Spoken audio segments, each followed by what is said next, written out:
सरकार जम्मू कश्मीर में property tax लगाने के लिए पूरी तरह से तैयार है, लेकिन इसके साथ शुरू करने के लिए रेजिडेंशियल अकोमोडेशंस को छूट दी जा सकती है और केवल कमर्शियल एस्टेब्लिशमेंट को कवर किया जा सकता है। प्रॉपर्टी टैक्स लगाने का भाजपा सहित विभिन्न पॉलिटिकल पार्टीज ने काफ़ी विरोध किया है। हालांकि आधिकारिक सूत्रों के मुताबिक सिग्निफिकेंट ग्रांट्स ऐसी हैं जो केंद्र सरकार द्वारा अर्बन लोकल बॉडीज़ को तभी जारी की जाती हैं जब उनके द्वारा प्रॉपर्टी टैक्स लगाया जाता है।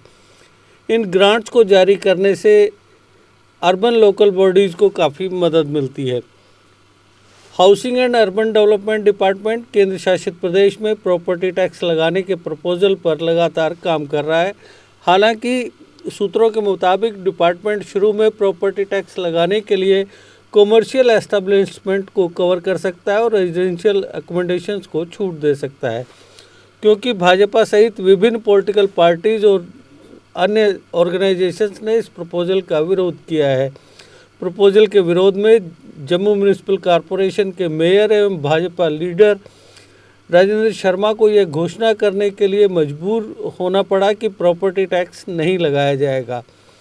प्रॉपर्टी टैक्स लगाने के लिए स्लैब पर काम किया जा रहा है। टैक्स को इस तरह से लगाया जाएगा कि यह बिजनेस क्लास पर भी बोझ ना पड़े, जो पहले कॉमर्शियल एस्टेब्लिशमेंट पर प्रॉपर्टी टैक्स लगाने से पड़ना लाजमी है। लगभग सभी राज्यों केंद्र शासित प्रदेशों ने प्रॉपर्टी टैक्स लगाया है। जम्मू और कश्मीर ने टैक्स नहीं लगाया क्योंकि लगभग सभी पॉलिटिकल पार्टीज द्वारा इसका हमेशा से विरोध किया जाता रहा है। हालांकि मौजूदा सरकार ने पॉलिटिकल पार्टीज और ऑर्गेनाइजेशंस की भावनाओं को भी ध्यान में रखा है और इसलिए केवल कमर्शियल एस्टेब्लिशमेंट पर प्रॉपर्टी टैक्स लगाने का फैसला किया है। भले ही प्रॉपर्टी टैक्स कुछ बाद के फेज में रेजिडेंशियल बिल्डिंग्स पर लगाया जा सकता है, ये भूमि के बड़े हिस्से पर बने घरों को कवर करेगा। हालांकि शुरुआत में सभी तरह की रेजिडेंशियल बिल्डिंग्स को छूट दी जा सकती है। इससे पहले भी पिछली सरकारों ने जम्मू कश्मीर में प्रॉपर्टी टैक्स लगाने की कई कोशिशें की, लेकिन इस कदम के विरोध के कारण उन्हें राजनीतिक दबाव के आगे झुकना पड़ा। अक्टूबर 2020 में यूनियन होम मिनिस्ट्री ने जम्मू कश्मीर एडमिनिस्ट्रेशन को केंद्र शासित प्रदेश में म्यूनिसिपल कॉरपोरेशंस, म्यूनिसिपल काउंसिल्स और म्यूनिसिपल कमेटियों के जरिए प्रॉपर्टी टैक्स लगाने का अधिकार दिया था। होम मिनिस्ट्री ने जम्मू कश्मीर म्यूनिसिपल एक्ट 2000 और Jammu Kashmir municipal corporation act 2000 में Jammu and Kashmir reorganisation adaptation of state laws order 2020 के माध्यम से कई अमेंडमेंट्स जारी किए हैं। तत्कालीन जम्मू कश्मीर राज्य में भी तत्कालीन विधानमंडल द्वारा अधिनियमित कानूनों में प्रॉपर्टी टैक्स लगाने का प्रोविज़न था। होम मिनिस्ट्री ने 2000 के पिछले एक्ट्स में सेक्शन 72 से 80 और अब सेक्शन 72 को राज्यों के लिए प्रतिस्थापित किया था। जब तक इस एक्ट या किसी अन्य कानून के तहत छूट नहीं दी जाती, प्रॉपर्टी टैक्स म्यूनिसिपल लिमिट के भीतर स्थित सभी जमीनों और इमारतों या खाली भूमि या दोनों पर लगाया जाएगा।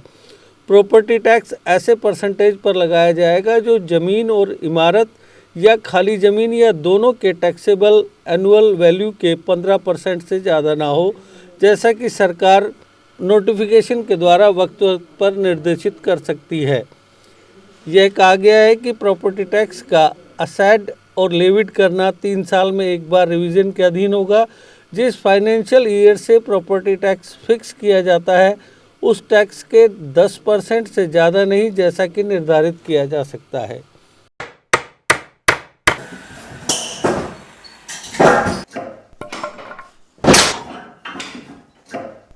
क्या बात है मिस्त्री, बड़ा परेशान लग रहा है। क्या बताएं बाबूजी, कई कंपनियों के कील लाए पर सभी के सभी टेढ़े हो जा रहे हैं। इन कीलों ने तो परेशान कर दिया है।